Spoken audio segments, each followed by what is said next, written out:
Been exhausting. I'm lost in my imagination. किसी गांव में एक बूढ़ी औरत थी। उसका एक कामचोर बेटा था जो शेखियां बिगाड़ने में बहुत ही माहिर था। लोग उसे शेख चिली के नाम से पुकारते थे। वो बूढ़ी औरत मेहनत मजदूरी करके अपना और अपने बेटे का पेट पालती थी। एक दिन वो बूढ़ी औरत बीमार हो गई। घर में खाने को कुछ ना था।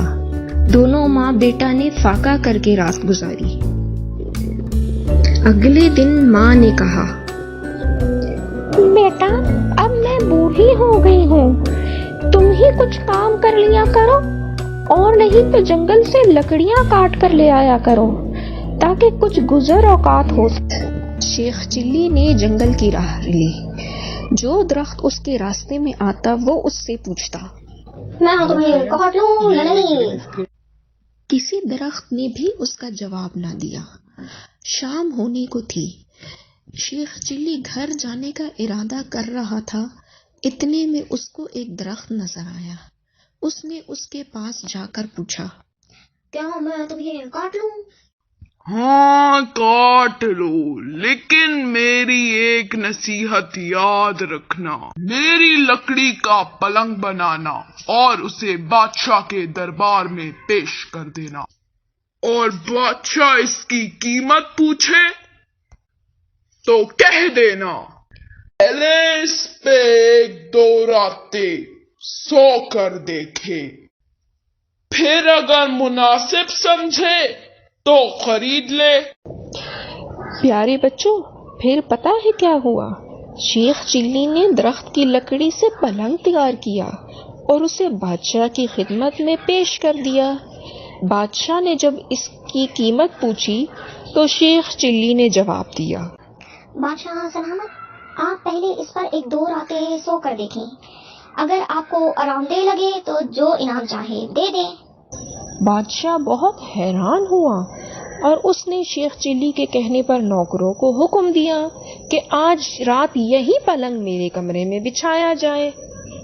जब रात बादशाह पलंग पर सोया तो पलंग के एक पाए ने कहा, आज बादशाह की जान खतरे में है। दूसरे ने कहा, वो कैसे? तीसरे ने कहा, बादशाह के जूते में सांप था। चौथे ने कहा,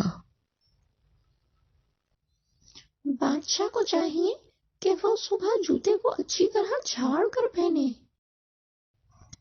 प्यारे बच्चों, जब दूसरी रात बादशाह सोया तो पायों ने फिर बातें शुरू की। एक बोला, तुम पलंग को थामे रखो, मैं कुछ खबरें जमा करके लाता हूँ। तीनों पायों ने पलंग को थामे रखा। जब चौथा पाया वापस आया तो उसने ये खबर सुनाई, बादशाह का वजीर साजिश करके बादशाह को खत्म करने के बारे में सोच रहा है।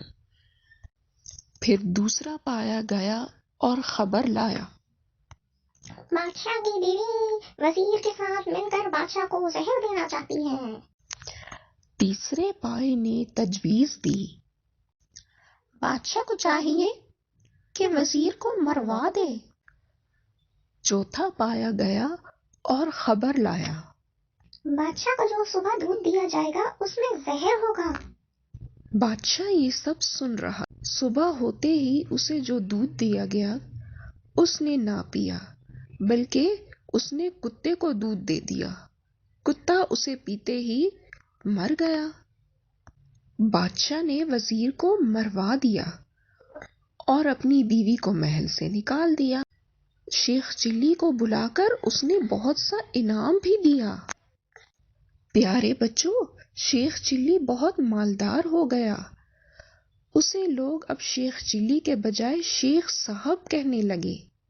बादशाह के दरबार में भी उसकी बहुत इज्जत होने लगी। दोनों माँ बेटा बहुत इज्जत और आराम के साथ जिंदगी गुजारने लगे।